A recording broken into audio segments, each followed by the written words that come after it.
I wish I could say that my words wouldn't get me locked up one day, but they well might, so if they do, remember me. Some call me a criminal, others say I am just pursuing of my own innocent way that hasn't yet been recognized as legitimate by a modern society that forces rights on children they were never meant to have, like the freedom to grow up without ever being disciplined. And then they wonder why we have juvenile delinquents. It wasn't being punished for my crimes that bred resentment with me. It was the rules and regulations that resulted in my financial assets being locked up, abuse of the privileges afforded me that resulted in this luxury being taken away, having to go through the firewall of my mother in order to get any amount of money or to go anywhere that requires the use of a plane or a boat, traversing beyond the territorial waters of our country and a certain amount of miles into the foreshore of a foreign land we once governed. So what of God, guns, and government?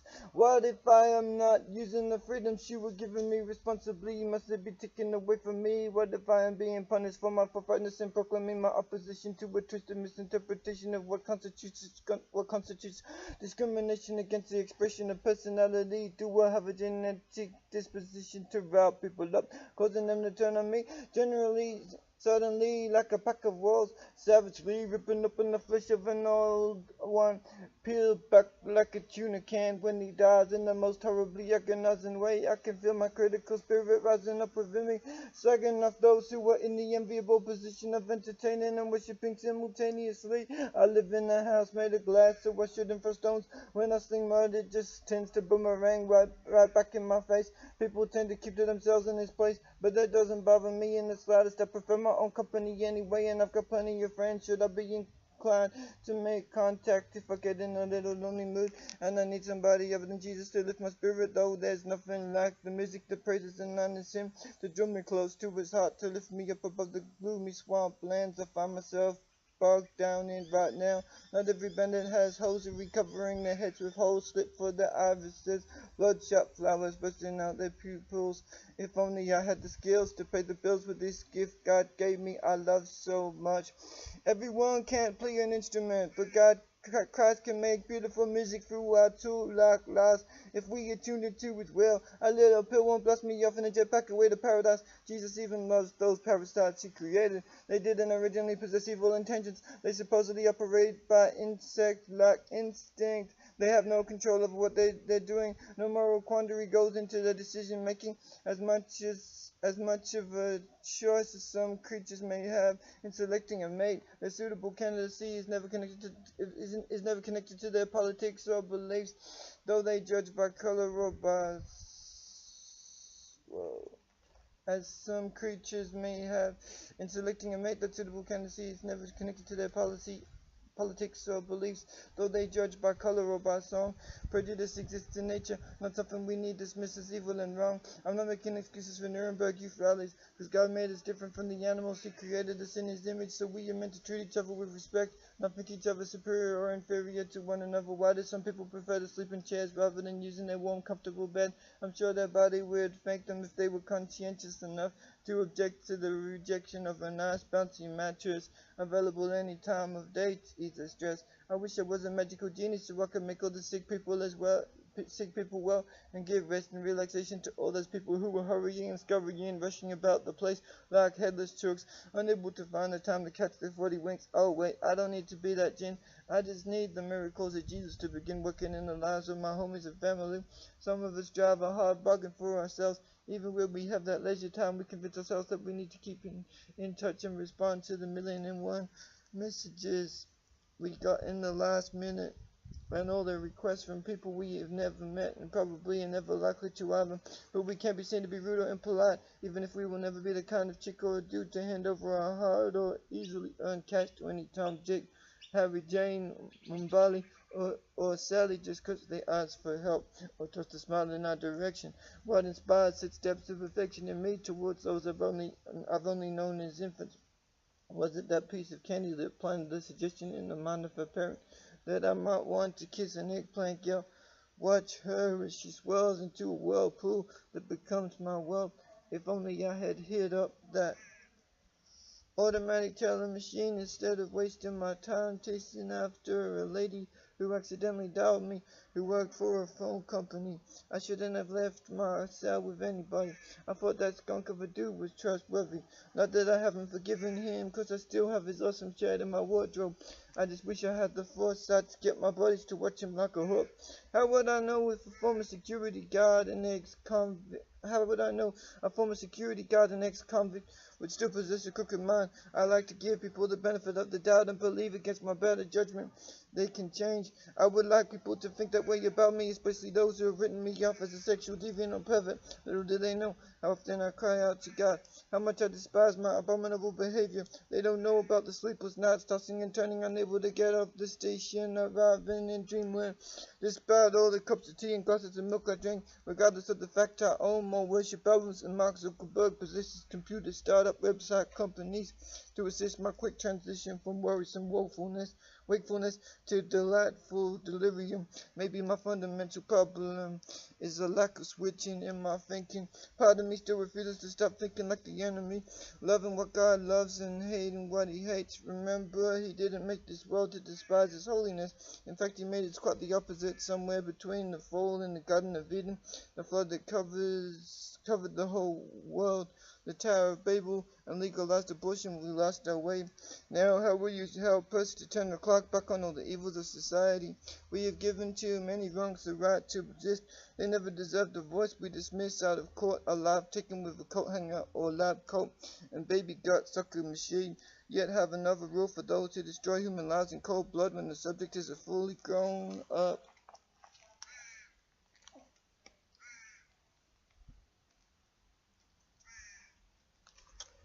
My standard is not the world standard, it's God's golden standard, and that's just the way I love it. What can I do to avoid living a life of hypocrisy? As soon as I interact with other humans, my faith is put to the test in a way that it isn't when I don't open my mouth or express myself in any way, shape, or form that involves other earthlings in any way. I wish I knew how to avoid falling in those same traps like I did in the past. Seems like only yesterday I was battling that demon I thought would never let me rest, but praise God the torment didn't last. Otherwise I wouldn't be here in front of you testifying of God's glory. It's only by walking in his will that I can ever hope to gain victory. I have the upper hand of the enemy, reclaiming ground and territory that was stolen long ago. Those fears of social influence that have been given over to wickedness in part, though never in hope. For your presence can be felt throughout the world. Everywhere we go, we can see signs of your influence in the chapels that stand the test of time. Though jungle vines creep all around in the holy days and festivals we have that still continue, the traditions and rituals of our culture in our songs and dances, our arts and entertainment, even in our food and architecture, we find the shape of your sacrifice, the cross reminding us of the bridge you built from your body so we may cross from death to life. Whenever we come to an intersection, we are reminded of the shape of your submission before your Father's will. As the waves stood still when commanded by you to be at peace, we recall the gift you gave to the international community. You bring blessings to those who chose to walk in the spirit of unity. That doesn't mean compromise of personal beliefs in the name of tolerance.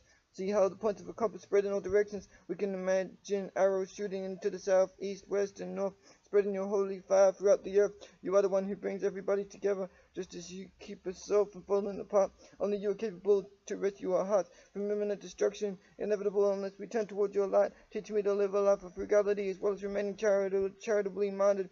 Let me not get so caught up in my own needs that I neglect to take care of those possessed by others. I have allowed my bitterness and anger to dictate my behavior for far too long. It seems I'm trapped, a victim of the system-like mentality. This cesspool which enfolds me, waiting for the gold of God's wisdom to be brought out of me. If only I could live a life of goodness 24/7. Is longing for a relationship with someone who doesn't belong to me but somebody else already a sin?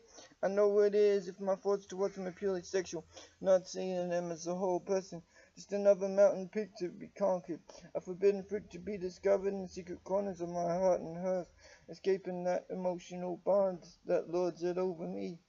It's not enough to want to be redeemed. We have to actually take steps towards snapping loose the chains that hold us, allowing Jesus to shape and mold us.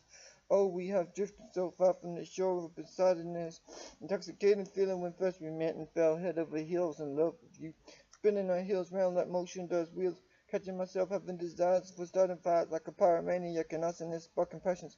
Those glittering firefly like fragments bounce around in the air amongst us. You give me a reason to live, though I have committed an act of treason and betrayed you with a kiss, knowing you are the only one who sent you to the cross doesn't stop me hanging my head low, wishing my sins didn't put you up put you there on that tree, there up on that tree. It takes me a while to figure out your tune, to respond in a way that accurately represents your character and nature. One of my biggest battles, though sadly not the only one, is that which I fight against anger on the daily. When people rub me up the wrong way, then I fly off the handle, getting hot like a candle with the fire of rage, like a tiger that I strain to keep restrained in its cage. If we had no constraints, then life would be chaos. Some say we should just embrace it, but even they could suffer the loss of order in our world, collecting the dross of my mindset, plagued by regrets. Do I wish to regress and call it progress? Certainly not. How else can I address this side-natured, quick-witted foe?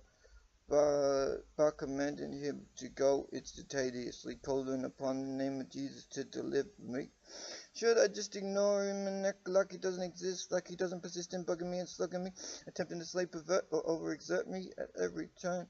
In my endeavor to see the back of him and all his false ideologies, if I throw out my Jesus, I have no standard for living. My conscience is corroded, my consciousness stained by all the tragedy that remains in me. All that I didn't abstain from, wondering why I strive so hard to obtain freedom. I haven't got any excuse to be dog-tired, 'cause I'm making my own time. Do we represent your resurrection in our actions? Do we seek our satisfaction within what pleases you, or the opposite? You are the one who assigns our genders. It can never be altered by surgery. The way you have made us will ever be a constant state of being from which there's no fleeing for those born confused about their identity. You bring revelation and clarity. It's in loving you that it's unlocked fully. Those first human creations of yours were never meant to topple from grace. Just like me dropping blood on my face, calling on you to help me figure out the burdens of this day when I'm wide awake and broken over.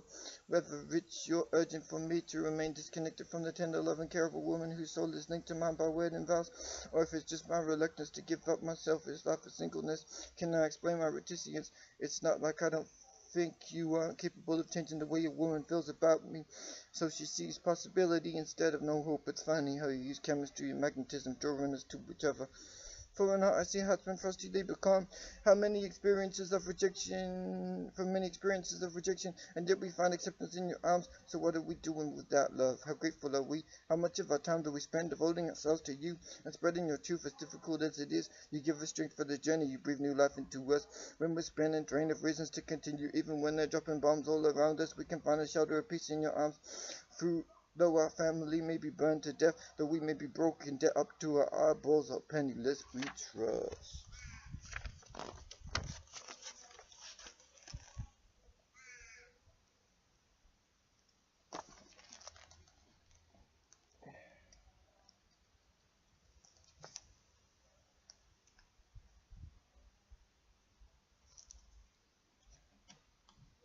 Lambasting the liquid-like nature of my assets, as fragile as eggs and meaning naught without your love.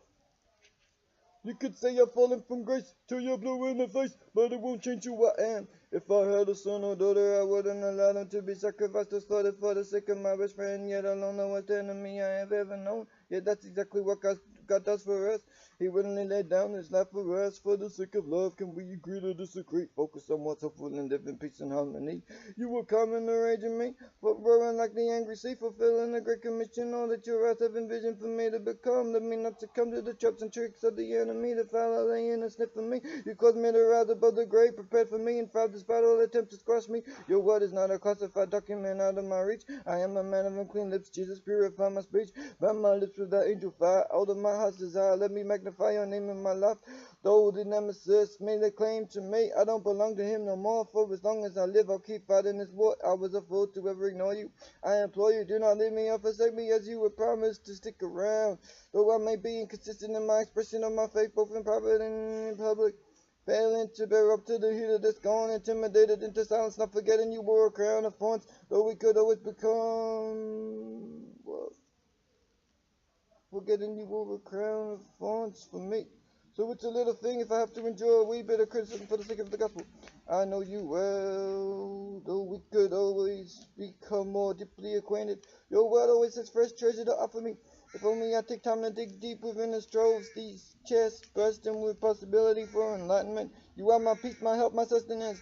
Let my life be a sweet smelling fragrance that reflects your scent. my heaven-sent, ever-present assistant, regardless of what the face of the clock is telling me with its ticking fingers. You don't leave me licking my wounds, lingering in the shadows. I don't wish to ever lose the warmth and the glow you placed in my heart. Like a worm in a cave, flashing brightly and brilliantly, overwhelmed, bubbling with love for you and the joy you bring. On my king, you remove the sting from the tail of death. More fool than mine to neglect the fact he's passing breath is a gift from you. I only continue living on this planet because you permit me to do so. You were housed in the temple of my heart. Sometimes I tear out my hand, wondering where I'm going to start. All these horrible happenings in the world cause me to lament and become distraught. Still, when I'm caught up in thoughts of you, my mood and motives are transformed. It does me no good. Wearing myself out, worrying like I want to do, like a well-worn coat threadbare from overuse. Threatening regrets just nets me ulcers and blues. I'm often wary of those who appear far more infused than is normal for any human who wasn't just being given a present or being delivered from their own heart mass, thanks to their clumsiness in interacting or negotiating in the awkwardly assembled cobblestones of this well-roamed road. Why does my inability to comprehend what's going to occur just around the bend vex me so? Why can't I just be happy being kept in the dark? Why am I so eager for everything to be revealed to me right now? Why do I get so impatient with your timing? If a woman responded to me like a pull-string toy, she wouldn't be worth having in my life any old help. I want somebody I can talk to, not a plastic lifeless Barbie doll. My life is pretty fantastic how it is right now. The woman in a state of warfare, prepared and ever ready to go into spiritual combat, keeping my Christ in close contact, convinced I was rinsed clean by the risen Christ, who was only being rarely sane since he just departed from this planet, ascending into the sky. I hope to join him someday soon. He lives in heaven, not a castle on the moon. He's not an alien, their theology is easy to lampoon.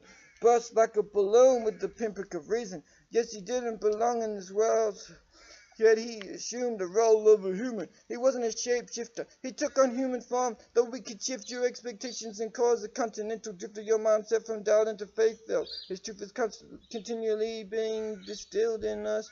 I was greening a girl sick in my hospital bed when he held me right back up.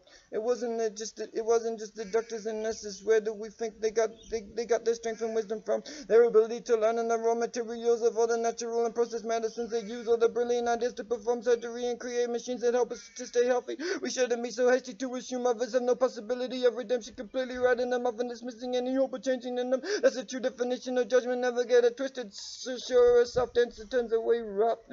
What if you were called to speak harsh words in the form of prophetic utterance? Is that the exception to the rules, or must us stand wanting to be sandwiched with gentle soothing tones? The tapestry of getting along with absolutely everyone is true. Not everyone will want to throw their arms around us, but we should try our best to represent Christ to our utmost. Holy Ghost, you rule and reign in my life. Though I am forced to endure pain, I mostly bring upon myself.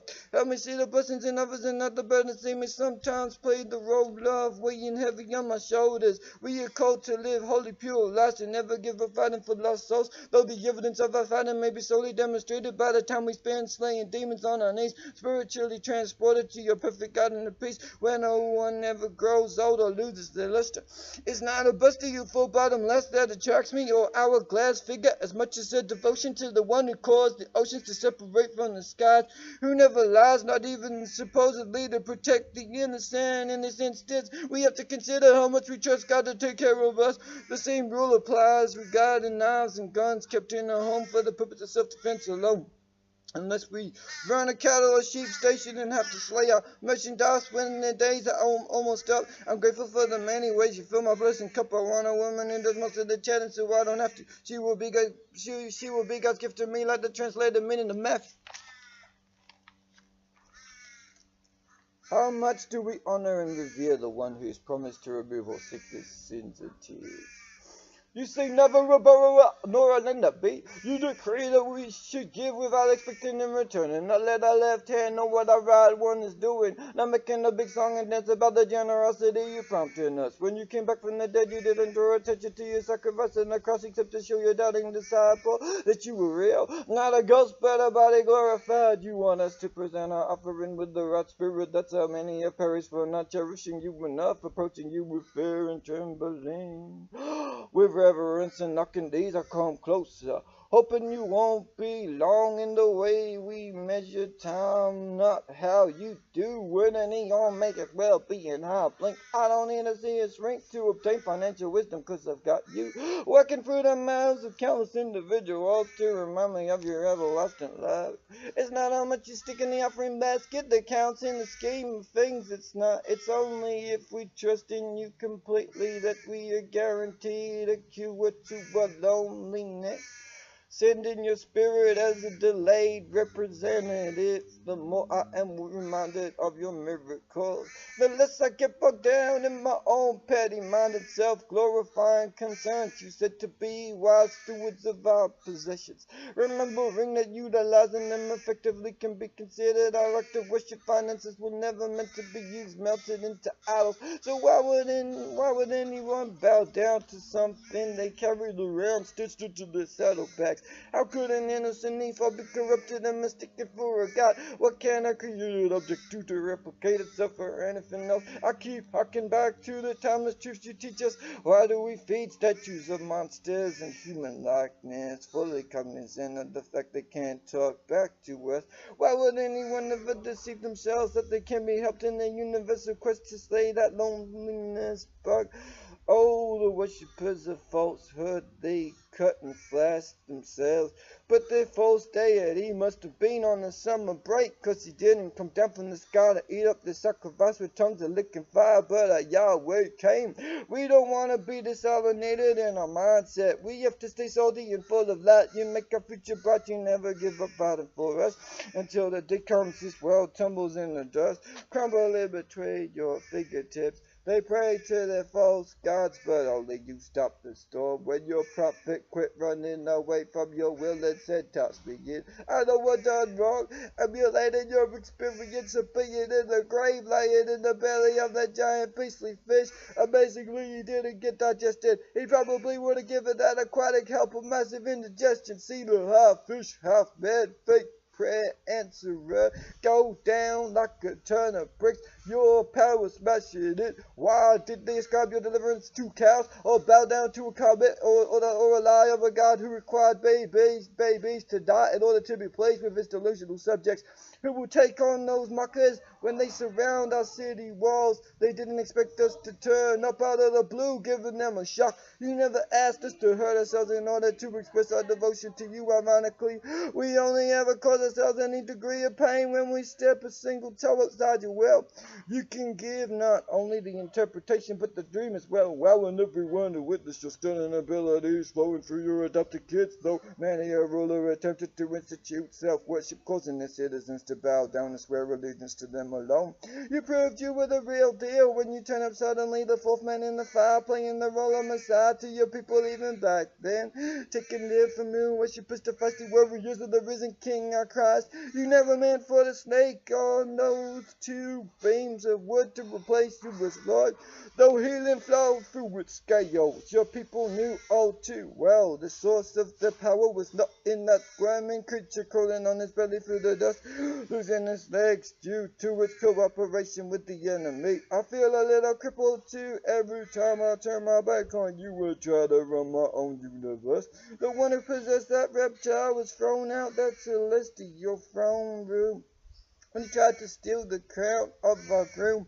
His doom is coming, his days are numbered. He will no longer interfere with our slumber. His own ego will take him under. He will no longer plunder the wealth of our inheritance. We bomb him with stealth, with every kid that no longer lives solely for the pleasures of him or herself. Why do we give our ancestors the credit for making it rain or bringing drought when we inspire the animosity by doing the opposite of what we know they always wanted us to be? Surely we are intelligent enough to recognize this world must have come about by means beyond terrestrial limitations.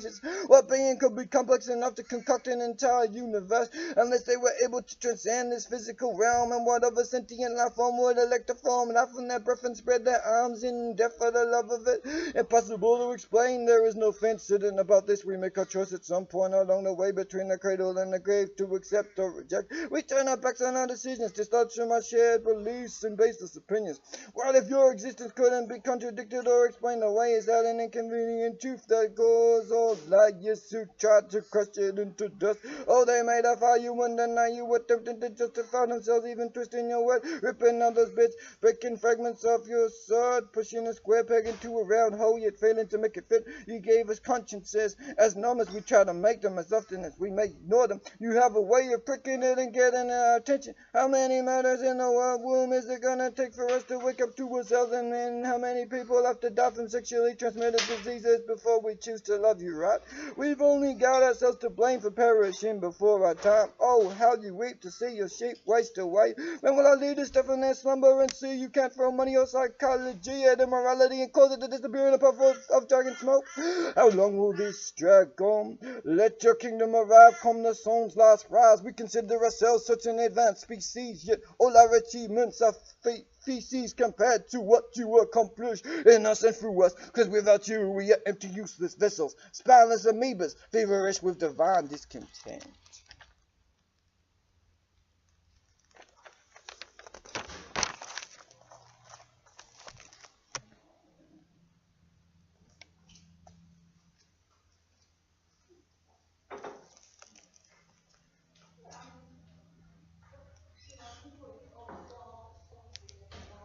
Dios be the linchpin of the universe. The whole world revolves around you. My problems are solved when I look into your eyes. I never want to disguise my intentions or motivations. I am not necessarily demonstrating to the masses all my secret thoughts and hidden actions. Mostly I keep to myself. I don't know where myself for the world. Afraid if I get too close to somebody they might hurt or harm me. Emotionally, spiritually, or physically. Why did I feel violated by my old girlfriend? Should she have to ask permission for every area she touches in my body? It's a vice-like grip that frightens me so. Look at her eyes almost angry as she seizes me. Hard to tell if she's burying us now beneath that hungry smile. In agony I show signs externally of a pleasure I don't feel internally. I hope this torture doesn't last for all eternity. She felt guilty immediately afterwards. But was she more sorry that I might potentially cause embarrassment to her if anyone saw the mess she'd made all over my trousers? I thought that I was safe as houses, choosing a woman who came from the church. She probably thought the same of me, until that day my fingers explored her sacred mountain, stroking from the outside of her strap-down snow-capped peaks. It was hard to tell if she would prefer me to advance or retreat. I should have listened to her feeling when she said she didn't want to go any further than a peck on the cheek, any more to the day our vows were exchanged before the altar in the presence of a priest. On that glorious day when she gives herself away to me. I know I took advantage of her vulnerability. She was too shy to tell the cops she wanted me to stop, but I refused to listen, stroking her hand anyway. She struggled with the language barrier to explain how I took the privilege of touch without permission, but it wasn't anything that I considered worth locking me away for, just more than she was comfortable displaying in public. A barrier of affection she couldn't transcend. I should have ignored my friends when they said that I should spend the maximum amount of time with her. Once I crossed the boundaries, I should have been more careful, not letting us be alone together, knowing the danger, talking too much sweetness and innocence. Taking too much sweetness and innocence from her. There's a wrestling match that takes place inside her mind when she's around me. You can see her straining to make it work from the get-go. Unsure if she wants to hold me close or let go. I thought she was my pot of gold at the end of the rainbow. Perhaps there's still a possibility of her feeling company being mine again. It's not like I have to go from one end of the world to the other in order to reach you, my former honey. Oh God, you see what others don't, you'll do what others won't. Just to get my attention, showering me with your affection. I'm not skirting over the issues this time, approaching the reproachable, disgusting elements of myself head on. There is only so much loss I can take in my life. I wonder why it is that you have all these plans set in motion I can't change. It's so frustrating. I heard the warning signs. I should have listened, be more careful and attentive to what was going on. I should have gone more slowly, but I was caught up in the rapture of that moment. It seemed almost holy to me. We can be close to death's door and you can pull us right out of it, or you can let us slip through it only to bring us back to life. An abomination in your house, ever fitted too far away from the light. The light that fell inside her head. The angel who was never there to comfort her in moments when she needed me the most. I was nowhere to be found, clutching on my eggnog toes. I know some people in the church won't get this, neither will those in the world. Some say I'm sitting on the fence between them both, But I know in my heart who I am. Jesus, I'm your precious child.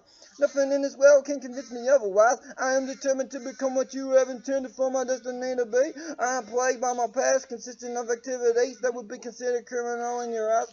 No winner of thoughts suggest as much a reason for us to feel guilty as our actions. Where do I find my satisfaction? Will I wind up in traction before that happens? I was engaged in endless games of self-justification and rationalization. It didn't work with you. Though part of you was able to love the whole person, you never quite got over the disappointment. I couldn't be the perfect dude you dreamed I was and wanted to remain. If only I could have made you smile and laugh every day instead of crying yourself to sleep over me. I didn't mean to be the cause for your tragedy. We weren't too expired on our romance, not from day dot, but we fought hard not to lose the plot. When I couldn't make the day magical enough for you, you reached a point inside yourself when it wasn't enough just to stroll around a little bit. The scenery had to be just right, or maybe that was just me, cause you never complained. You just laughed at my idiosyncrasies, like taking the longest route to get to where we wanted to be. Or always insisting on holding your hand in public like only the old folks do, as you falsely describe with ignorant lips. Could we find a love that lasts forever and a day, other than the one our Savior has for us that never goes away with the passage of time? You were always mine, Lord of my life, love of my heart. Your love is better than anything in this universe. Nothing compares to the closeness of love for your spirit. If only I could work out the conundrum of how to get through this next batch of 24 hours without thinking any evil thoughts. Forcing myself to remain devout. You're the one true thing I can't do but sicken without. I have faced this bout within myself, this internal war I had fought. Amazed that you love me, what you know. Caught up in episodic mindset, this honeymoon experience will never end. I won't come crashing back down to earth again. I'm jostling to keep my sanity. You bring the goodness out in all humanity. It's only cause of you living in me that I have any hope at all. You were waiting for me right around the corner of my last breath on earth. You were keeping me accountable, steering my feet away from crooked paths. You make them straight and narrow for us, keep us from stumbling off the side of the mountain peak. You are the one I seek in the middle of life's common storms which come around my door all too often. You are my protector, keeping me safe from the danger, looking within and around me. You know all about my long list of mistakes which could stretch around the world and back again if I wrote them all down. And yet you don't throw me in the rubbish bin. That's why I wear a smile, not a frown, cause you forgive me.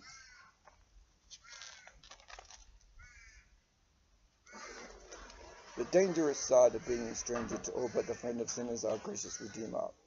I must be careful I don't leap to the wrong conclusion, mistaking a bell before a koala. How delusional can I be? I would like to think I have something to offer the world. It doesn't have to be all that fresh and original, as long as I'm not pretending to be somebody else, or even at my most derivative, at my most skilled assassin of mimicry.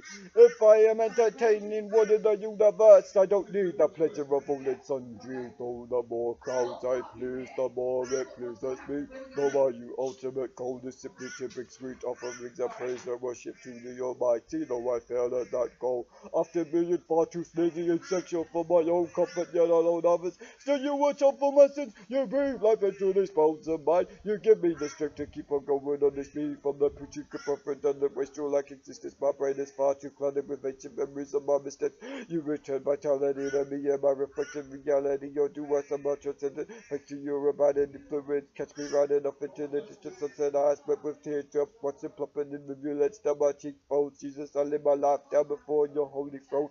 The withered old crows may crouch at my ears. I'm a devil in the bruised pouch, fleeing from my race eyes, burning spears. Don't push me too far, I might just roll over the edge, clipping my head, vegetating out in the open net, a visible target. If only I could live a single day without discovering cause regret inside myself. What does it truly mean to have wealth if you don't possess friends to share it with? Revealing my world view quick as a flash, you can tell if I'm fatalistic or reliant on providence. If your truth is prominent in me, what ideas are we propagating in this day and age? What's me wrestling in my cage, fighting to keep my head above water? What can you do with the love this short circuit is? Still looking back with longing eyes to all that was and never will, and will never be again. Wondering why I'm so overconfident and undercompetent. Staying ahead of the game keep me from the flames.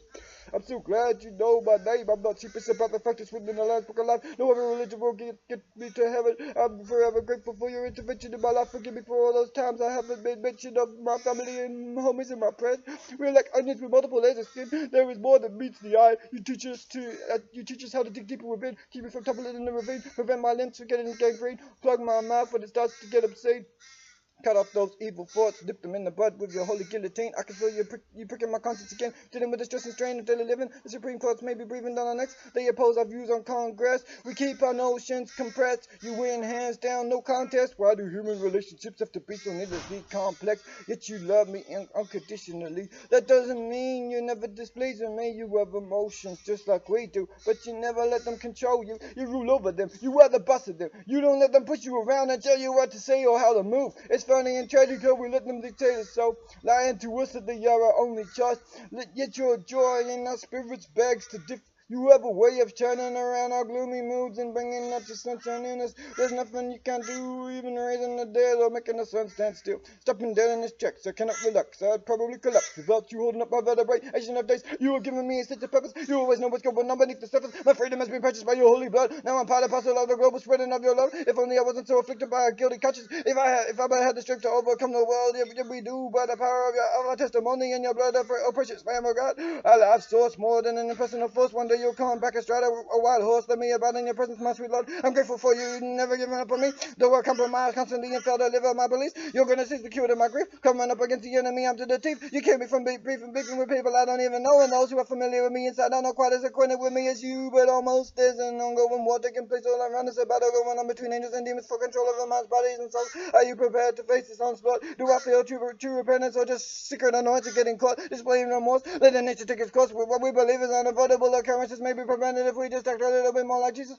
and be imitators of Christ and not a venomous snake like beasts. You came to serve the least of these, the ones despised by the world, the broken down, trodden on by the boots of opportunistic individuals, only obsessed with assisting themselves. You are the bread of life and the rivers of living water flowing in me, from me the rope, the key to my hope. But when I'm drowning in solitude and self-exclusion, what some see as illusions, I know to be the truth, proven by those who will come back to tell the story that hell and heaven is real. So is the resurrection. You brought back your own body from that cage of death where it was tightly locked. I want to stay doctor at your border peace, though my mind may often kind of corner. You remove all disturbance from this domesticated child. Maybe I'm a little bit wild and woolly, keep me from getting unruly. I never meant to be silly. The fact that it's early in the morning or late at night is never an adequate excuse. So I may not be the belliest of broke.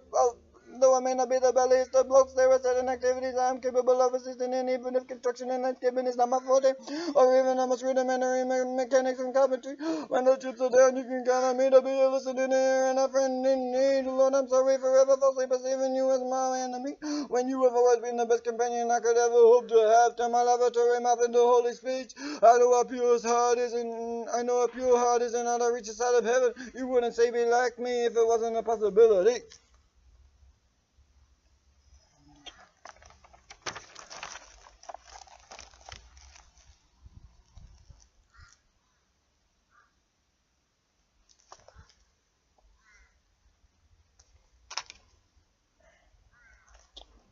The pelican's grief lasted the briefest of moments until you filled its belly up with fish again. Even if I never make any money out of this, I have already proven myself to be a success by my capacity to impact the lives of those around me and influence them with the soul-changing message of the love of Jesus. So Lord, I thank you for that opportunity you give me to serve you well. There are times when I kept my gob corked when I should have spoken up about your truth and vice versa. The precursor to falling apart at the seams is letting everybody but Jamaica dictate your responses and reactions to external pressures beyond yourself. I oppose my selfishness, yet still it lingers in my flesh. Going through a significant amount of people. Right now I'm done making excuses for my deviousness by shrugging it off as cheeky mischievousness. Though I may not intend malicious or malevolence towards anyone, it is easy for our wealth to become twisted towards the devices of the enemy. Subconscious devotees, subliminal victims of that criminal mindset. I'm finished making excuses for my actions as much as I am hanging my head down low because of them. I've eaten enough dirt already. It's time for my soul to consume my sandwich that's healthy for me. Besides, others' knuckles forcing me to buckle under pressure. I won't give up. Just cause some may fail to treasure my contributions to their lives. I know those who value me, so I intend to reward them in kind. Attempting to control the actions of you fool, just force them to go underground in their codes of conduct. They will develop secret signals, conversing cryptically their movements, dictated by their peers, sacrificing their free thinking abilities for the mainstream media in their home bodies in ways they never would for their folks, teachers, or preachers. It's a challenge to teach someone a lesson without them knowing they're learning something because they're having so much fun. I never want the day to come round again when I stir up so much anger and hatred inside a young lady that she wants to punch me in the face. They can't because rowing in a boat all the way across the ocean and risking being eaten by hammerheads, tigers, sharks, grey nesses, white pointers, and crocodiles seems like way too much work for a little jerk like me. See, I'm adopting the language of the enemy and how I describe myself, fluctuating between great highs and lows. What is looking beyond below the surface of a happy plastic smiles? Can I make it worth your while? If you do indeed decide to get to know me, I'm willing to sit on your behalf daily, praying God intervenes in your situation when it becomes almost impossible to travel overseas. I didn't mean to be insulting, but I always pop back when I feel like I'm being pushed into a corner and beaten with a broomstick mouth. I'm not making excuses for my impoliteness, just explaining how it came about. I would rather be that soul than that in your life than cause you any further degrees of grief. But if you must insist on talking any ways that make me want to stress my wrist, forgive me if I don't act too Christ-like in response. Some relationships are better off just letting die. Why do I still have my extra grind just cause the chick shows me a little interest? It doesn't give me the right to disturb or repose whenever I like. Lord, help me to love those who chose to set themselves up as enemies against me, and those sitting on the fence who can't quite decide whether I'm friend or foe. So they never leap to my defense, but still they refuse to bury my memory or let me go. It's not enough to love some people. You will never be sufficient for them, unlike your grace is for me. So help me work it out, sweet heavenly daddy. I know I felt to act early last night, getting my heckles up, turning porcupine, revealing my expects. When you rubbed up the wrong way, it's a wonder I didn't start hissing and spitting like an irate goose. I probably would if she hadn't cut herself loose from this country. By the force of others' hands on her own decision to shoot off like a rocket to the stars. Should I push deep beneath the dirt? The fact that she's another one of my scars I don't wish to acknowledge, unless a woman enrolls for a lifetime in the college of my love, where we learn what to share and what to simply let burn into insignificant dust. The beauty of ignorance is it fails to allow the past to inflict any impact on us. I catch myself planning my future with chicks who take an interest in when exactly I will be back in the neighborhood. If I approve of their morality based on the meager rice grain like amount of information I have on them, I plead the bliss of being kept in the dark. It doesn't hurt me unless it comes back to haunt me. I care less if she has STDs as long as she is willing to like me to die to selfish desires on the daily and put God first on each step of our shared romance journey. Only Jesus can be your tourniquet. I can't play that role. I do regret not saving enough souls, not casting my net wide enough. I guess perhaps I might never meet another woman like the ones who once gave me their sweethearts. But still, I know my God is faithful. I need to combine godliness with contentment in order to experience great gain. Lord, please remove this bone of contention which currently remains lodged in my stomach. I am a living witness of your love. I won't let the teachings of my parents die with me. They showed me godliness. I need to pass it on to the next generation. I know my reputation isn't ruined around the world just yet. If I get run out of town or tossed from the welcome gates of every village I visit, I am determined not to let my past dictate my future for me. I have this present of a second chance you give to me daily, an opportunity for freedom and forgiveness, a lifelong after that I can always start over. I place my hope in you, Jehovah. See me roving the ranges, turning strangers into friends. It's a slower process than I'm sometimes patient with. Why do I try to rush through life? I've got nowhere I need to be in a hurry more often than not. Why can't I just learn to chill, quit speeding through life as if I'm gonna die in my very next breath? I very well could, but that wouldn't be bad. At least I could say at this moment I'm clean and right with God who holds me tight. Keeping my feet from stumbling, hoping in my heart every time pride strikes a savage blow to it. Being careful not to slip into the same old muddy traps I once did. Knowing I must be vigilant and oh my God, getting into battle for all the other cattle owned by our holy hood. Keeping, helping us climb the mountain of our ego like a shepherd. Dealing with both elevated and downtrodden self-esteem. Finding balance and clarity in all things. I hurt less people when I belong to no one. I only inflict damage upon myself, my tongue crippled by fear of failure. Don't put words in my mouth I never would have placed there myself. We tend to live up what other people presume and assume about us. That's how we all make asses out of ourselves in hindsight. I should have been smarter in my dialogue, considering carefully my vows and considered before I let them loose upon the world. But I've never been that good at being cautious. Tactic diplomacy was always such an alien creature to me. Why do I find myself screaming at it in the church? I who never was physically abused or disparaged so much, said it becomes a habitual part of my lifestyle. Take it for granted that I'd be taken advantage of. What is it about me that irritates and frustrates members of the opposite sex? I know I still have a lot to learn when it comes to correctly disciplining and raising kids. It involves so much more than just tossing presents their way and giving them kisses and cuddles. Although that's a huge part of it. You have to explain why you were punishing them. I don't see how it's possible to do so without assuming an aggressive attitude. But where there's the will of God involved in our lives, there has to be a way.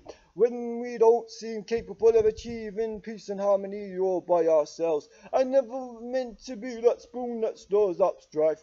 I only want to provoke people if it encourages godliness in them, not merely causing them to be hot under the collar for no good reason. Hello, if you hear me loud and clearly, make your opinions and beliefs known to me. Come into the light. Don't be frightened hiding in your true feelings in the darkness just because you can get away with it. We attach way too much shame to our interactions with each other. Do we think it's more exciting when hanging out with each other involves plenty of danger and life-risking behavior? How can I be a credit to my family if in my communication I lack credibility? How much should I make myself vulnerable, revealing the intimate details of the intricate tapestry that is me? Far more complex than anyone knows except for the Almighty, who was ever watching over me. I get how people don't like being told what to do with their lives. I don't either. But it seems some people can dish it out, but they sure can't take it. Acting like the rules of honesty and accountability before God and man doesn't apply to them. We would all like to think the biggest problem with the universe is everybody else but us, or deny that one never existed. What makes us so confident in our own righteousness that we would ignore the whose tree growing out of our eyeball, concentrating on the speck of dust in someone else's, claiming it's our God-given right to point out what needs changing in others' lives, insisting on plucking their raw nerves, yet expecting undeserved grace to be displayed towards us by our sweet Lord no matter what. There I go, shoving my foot in my mouth yet again. Sunshine follows the rain, making my point of view simple and plain, clear as the sky in the light of day, when foggy soggy clouds don't get in the way. Mercenary to my scenic vistas. With your guidance I am able to walk in love even towards those who use their mouths like assault weapons. My future beckons, only footsteps away. Give me patience in this season of delay. Starting to wonder if there's more going on than meets the eye at initial sighting. I'm grateful God isn't smiting me yet, igniting those fires in our heart, so we can impart his truth and live a lifetime without regret. Picking up those subtle connections, the eyes and lips saying what can't be vocalized out loud between us. A localized storm in a teacup, a mere shake of your stirrups and you're off like a rocket fueled by Graham's cough syrup. Chase me round the oven with a meat cleaver, prove I'm not a victim of the great deceiver, who wishes more than anything to gnaw upon the bones of our youth's souls. What can I say in my defense, waiting upon my recompense from Elohim, knowing that revenge is his responsibility, it doesn't belong to me one iota. See me dressed in a boater, nothing to gloat about, bobbing up and down in my floaties, there's water on my wings, weighing heavy on my down, keeping me grounded in ways I wish I never was. Just because a person insists on stamping out my existence in their mind's eye, it doesn't mean I have to treat them the same way, weighing up my options, attempting to figure out how I can make something worth listening to out of my life. Like this song I'm hearing on the radio right now, clearing my conscience step by tiny step, switching compliments for insults, getting bent out of shape in a different way. Should I feel more guilty over making the girl feel horrible over herself cause I'm speaking some hard to swallow her and truth to her? Or queasy in the stomach over those sleazy pickup lines I threw her way all those years ago when my flow was smooth like butter and peanuts mashed together in a jelly sandwich shaped precious little pearl. You were never mine outside of dreams. If she still likes me, it's a miracle. If she wants me back as more than a friend, it's even more so. Who knows where this road might lead? I could make your ears bleed with all my complaints. painting pictures with alphabet silk dipped in the odd shades of hair dye. Hear me cry, screaming into this silent void, please help me, Jesus. I know these kids need to put their money where their mouth is, not just being Christians in name only, but actually living out the faith they claim to possess. 7 days a week, not just when the television cameras are on them, all the grumpy aunts and uncles ready to come down like a ton of bricks on them if they put out of line. Never mind watching their backs, lest they slip on a pile of mud. Isn't this life vile enough without your followers acting up? And when we don't understand our own holy book, why would we need to study one from another religion? When the unlocking of its secrets is a constant search, a lifetime experience, there are old age pensioners still scratching their heads attempting to disassemble its mysteries. The alphabetical and numerical codes hidden within its structure alone are marvelously mind-boggling. Yet alone the fact that all these prophetic prophecies got fulfilled more than would be mathematically possible if it was but a random occurrence. It doesn't make sense not to believe in Jesus, and yet so many do. Struggle with the responsibility that comes as a package deal of surrendering your heart to him as Lord and Master, which isn't such a problem when things are going cruisy. But what about when we are on the brink facing disaster? Why does it take tragedy to bring us all together under his feathers? We can never love ourselves with enough soap to purge our hearts and minds of satanic dirt, but all it takes is one squirt of his blood to wash us clean forevermore.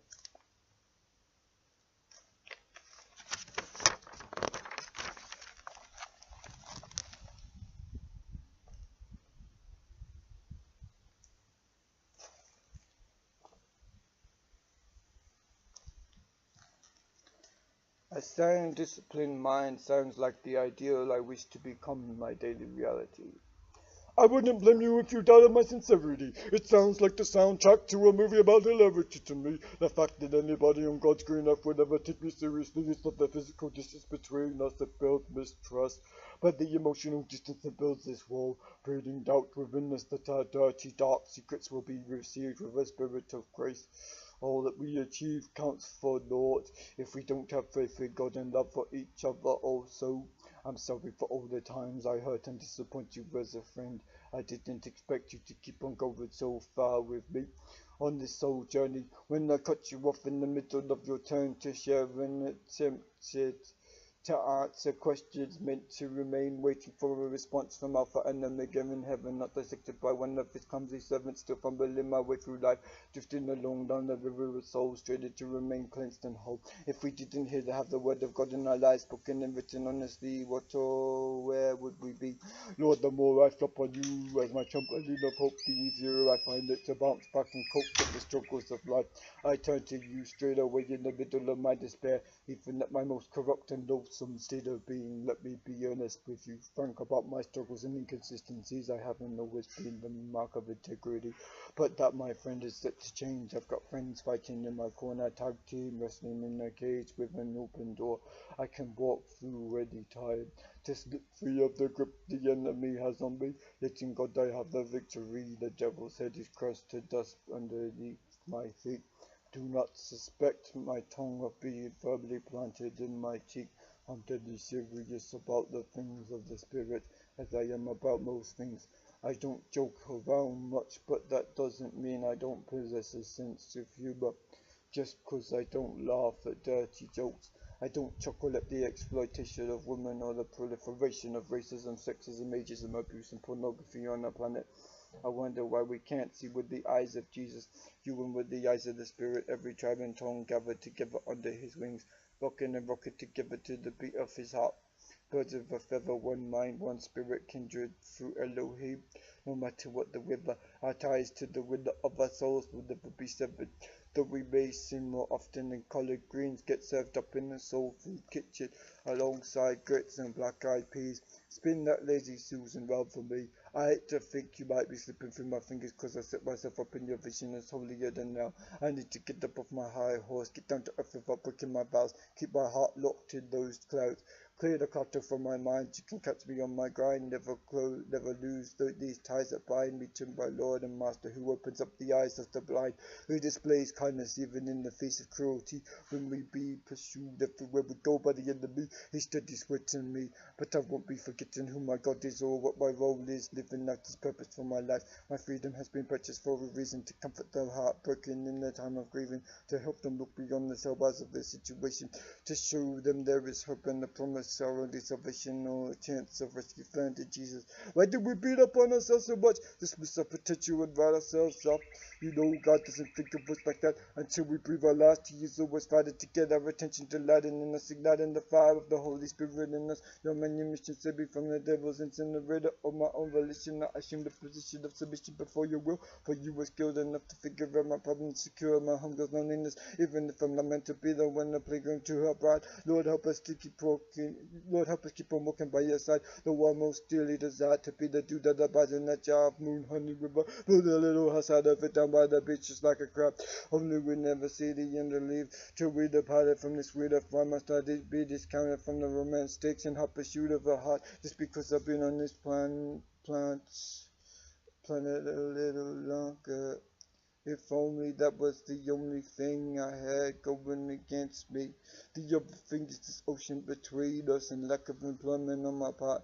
If I could squeeze some dollars from these field hollers, it would go a long way to convince a papa that I have the ability to treat her proper. Put food on the table as much as I'm able, even if she's the major breadwinner and picking home bringer. At least I am capable of making my contribution in some way. With this distribution of ideas nobody is currently willing to pay for, cause it's too easy to get what I'm doing for cash elsewhere for free. It's crazy that people pay for the privilege of communicating with angels, departed relatives, and random spirits, especially when all I need to do is just open up their mouths and talk to Jesus. We don't need tarot cards and psychic readings. When Jesus is my sidekick, why don't I just kick it with Him? Why don't I just open up and spill my guts at His feet? But then our confession demands responsibility. Some people don't want that, they just want a pat on the back to be told that they were some famous person from the past, that they are able to channel their personality and energy. But where does that get you when they're in it? When the lilies when the bills are piled up to the ceiling and the walls are eyeball high, feeling like you're drowning, there's no climbing in. No playing, juggling, harlequin, spinning plates and tossing balls and battens round on your elevated fingers, forming the shape of a 10 on the church roof. What further proof do we need that you are creator other than the fact we continue to breathe? We continue to breathe. What greater evidence do we need that you are Savior? When folks are healed and raised from the dead on a daily basis, turning water into wine or casting demons in the swine wasn't enough for some folks. Obviously, some need to be slapped in the face with a wet fish before they believe the fish exists. But they never doubt the existence of sound or the wind, though they can see now. But they may believe selectively, rejecting that which requires surrender as a natural response. Oh Lord, let us not be so caught up in the conflict between fulfilling our own needs that we neglect the needs of others, or our own constant requirement to be in that relationship with you. First and foremost, you never try to force your love on us. Sorry for all the times I have divorced myself from my responsibility to do your will. Transfixed by the beauty of a life lived wholly and solely according to your divine will alone. Why are some of us only Christians when it's convenient, yet at the first sign of crisis we could consider our faith expedient instead of an essential ingredient in what helps us get through our days and all those weary nights fighting off the blazing torch of loneliness, this torturous tongue that engulfs us, reminding us continually of all our past failures. It's not just about what you do for me, but what I can give back to you, which you already own, so I'm only borrowing it from you anyway. If you don't satisfy my wants, I will still keep my trust lodged firmly in your heart. You will remain my king and president. You will forever maintain residence in my soul, regardless of circumstantial evidence to the contrary. How do I react to being placed in certain situations in my time of frustration? When I want to leave the world unknown behind me, does my faith thrive in isolation? When I place it in incubation, cause this heart of mine has grown too cold and is in dangerous need of warming by your pure holy hands, nurturing and steady rhythmic beating. How much of our views on worship are concerned with whether our songs are up or down tempo, yo? Do we put far too much emphasis on whether or not we are performing, entertaining, ministering to broken spirits and unchained and bound souls? Are we doing all of these simultaneously? Can we have a laugh, enjoy ourselves, have fun, dancing with reckless wild abandonment in God's presence? Why do we try to control ourselves all the time instead of letting Jesus take the wheel and steer our lives away from the embrace of chaos? All this stuff like drudgery or living outside of His will. Doing our thing quickly becomes mindless and brain draining. If only only we knew how much more exciting our lives would be if we were but more thrilled by him than whatever's on TV, distracting our attention or threatening to steal our focus in our phones or computers, because they are far more high up in the popularity stakes these days. How much knowledge do we in the know truly possessing in the faith dialogue? How much do we gain or lose of ourselves and our freedom of expression? What do we hide and keep locked up in cages within ourselves for the sake of maintaining a fragile, meaningless peace that rips our freedom into pieces, curtailing it in the name of a twisted land and tolerance? Will the ignorant get to hear all the pieces of the puzzle that make up each religion, all of them false, but the one who propels me forward in space and time, feeling the pulse of his heart beat through mine till my identity becomes entwined in his? Cut off the influence of the enemy who keeps on plaguing me and bugging me with vague, unsolvable conundrums. Save my active participation with divine intervention. A sentence in my mind's ascent up to Mount Zion, where I cry out my lament to that luscious lion. The only one reliable, not pliable like a liquid will, as malleable as plasticine, which is a good thing only when we are acquiescing to see the succession of the throne of our hearts to him alone. Hard-working folks have a better excuse than us who don't crack their backs for the sake of filling up their bank accounts and feeding their starving families. They can't afford to forfeit their responsibilities. They feel an intense pressure on their shoulders, harassed by henpecked husbands and wives both, siblings and parents, the abhorrent and the God-pleasing, who flow according to his current, heading in the direction he wants them to go. Who will fight? Well, instead of swimming against the tide of his love, bucking the trend that gives up on the end of life, offering sanctuary, who will fight for marriage and sanctity? Why is a God who loves absolutely everybody not seen around the world as the ultimate symbol of love come to life? Perhaps they choose to ignore the fact that God is actively involved in the existence of his creation. He didn't just make us and leave us to go about our own business, ignoring our pleas of desperation. Though we may not answer in the way we expect or hope for, he is always listening to us, and he will be proven faithful to fulfill his promises, just as he has in the past. Is the legacy of what we've done with our lives gonna last beyond the day we die? Do we all know we are the apple of God's eye? Do we value ourselves the way he does? We can say a great beauty is to die for, but how many of us would actually stoop so low in humility to take a bullet for them? Or would we dodge and make an excuse we had better things to do and oh so much to live for? Imagine if Jesus adopted that attitude. If he was like, you can keep your cross. See you later, chicks and dudes. I'm just gonna go party with the angels now. But no, we chose to endure that terrible ordeal for the sake of every nation's salvation. I wish so hard of hearers to lend to his communication that we fail to hear the message of truth all around us. We are not people who can easily adopt excuses. There are so many voices all around us calling choose to serve the Son of the living God. For he's God made flesh himself. If only a single soul didn't perish in their ignorance. Every minute somebody is born and somebody dies. But what if we fail to keep up with the pace of creation and destruction? Perhaps in our quest for convenience to give a woman ownership of her own body at the expense of a poor baby's life, we have illuminated the very essence of who we are as humans. Not being kind, just kind of human, void of compassion. More like an animal operating only out of instinct. Few of us even think before we speak aloud or act helpful anymore. Telephone to Jesus if you think this world needs help. Don't waste your time and money trying to solve all its problems by yourself. Honey, you know for sure it doesn't work like that. If you think a coffee in a chat is going to cause a solution to drop down from the sky like a parachute inspired, they're wrong. But if you pray, I see what you were getting at, homie. It's the power of your faith that unlocks a miracle. If only you could believe in the eyes of the church, yeah, looking upon you. When your kid is sick and has to go to hospital, where he won't stop sticking things in his mouth that do him harm. In every moment we are cradled in our Savior's loving arms. The storms will laugh when they drag us down and take us up. For our feet are trained for battle, marching forward on a well-traveled route. Despite our travails, happily following in the trails of those who will come before us, succeeding in not succumbing to the wrecker of our fortress. Yes, we have acted carelessly, being far from cautious, casually approaching your holy throne with a disrespectful tune, and yet you still include us in your family. Though our faith is weak and tiny as a mustard seed, you intervene in all of us. Peace out.